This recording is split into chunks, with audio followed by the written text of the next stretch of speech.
বিএনপির কেন্দ্রীয় নির্বাহী কমিটির সম্মানিত সদস্য নন্দিত জননেতা জনাব শফিকুল আলম মনা মঞ্চে উপস্থিত আছেন। খুলনা মহানগর বিএনপির সাবেক যুগ্ম আহ্বায়ক সাবেক ভিপি চৌধুরী শফিকুল ইসলাম হোসেন। মঞ্চে উপস্থিত আছেন দৌলতপুর থানা বিএনপির সংগ্রামী সাধারণ সম্পাদক সাবেক ছাত্র নেতা সিরাজুল হক নান্নু। মঞ্চে উপস্থিত আছেন বাংলাদেশ সরকারের কাছ থেকে মাছ চাষের পরে সদ্য স্বর্ণপদক প্রাপ্ত সিআইপি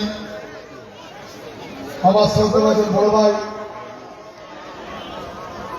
জনাব গোলাম কিবরিয়া রিপন।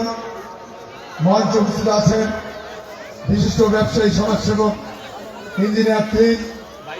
মঞ্চের সামনে যারা শুনছেন সংগ্রামী 4 নম্বর ওয়ার্ডের সকল পর্যায়ের মা বোনেরা এবং ভাইয়েরা, সকলকে আমি আমার ব্যক্তিগত পক্ষ থেকে